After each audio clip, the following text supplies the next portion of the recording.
এই টাগলা ছেলেটি নিজের মাথার চুল গজানোর জন্য এক সিগারেট মাস্ক ব্যবহার করে, কিন্তু সেটি অনেক পাতলা হয়ে যাওয়ায় সেটা টুথপেস্ট মিশিয়ে দিল। তারপর সে মাস্কটি পুরো মাথায় লাগিয়ে ফেললো। পরের দিন মাথা ধোয়ার পর তার ছোট ভাই একটি ম্যাগনিফাই গ্লাস নিয়ে দেখার চেষ্টা করলো আদৌ চুল গজিয়েছে কিনা। সত্যি চুল গজিয়েছে, এটা দেখে সে অবাক হয়ে গেল।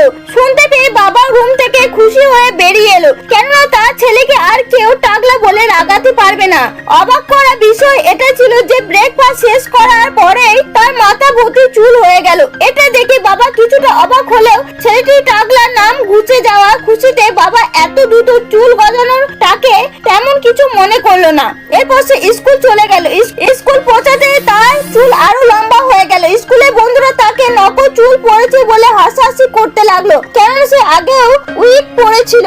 তারপর ফুটবল খেলার সময় তার বন্ধুরা তার নকল চুল খুলে ফেলেছিল, তাকে নিয়ে সবাই মজা করেছিল। তখন সে কাঁদতে কাঁদতে দৌড়ে পালিয়ে এসেছিল, তাই সে ইচ্ছা করে তার নিজের চুল তাদেরকে টানতে বললো। সুলতান তারপরে বিশ্বাস করলো এটা সত্যি আসল চুল, কিন্তু ক্লাস চলাকালীন তার চুল ভীষণ গতিতে বাড়ছিল। স্কুলের শেষে বাড়ি ফিরতে তার চুলে পুরো মুখ ঢেকে গিয়েছিল, এমনকি তার খাবার খেতে ভীষণ অসুবিধা হচ্ছিল। তার চুল এত লম্বা হতে শুরু করলো যে ক্লাস চলাকালীন পিছনে বসে ভাই তার চুল কেটে দিল।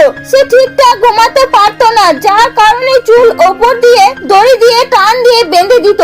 এত লম্বা চুল সামলানো তার পক্ষে অসম্ভব ছিল, তাই প্রত্যেকদিন সকালে তার বাবা চুল কেটে বস্তার মধ্যে ভরতো। এরপর বাবা একটা সিদ্ধান্ত নিল, তারপর তার ছেলেকে একটা নকল চুল তৈরি ফ্যাক্টরিতে পাঠিয়ে দিল। এরপর থেকে তার চুল দিয়ে নকল চুল তৈরি হতো।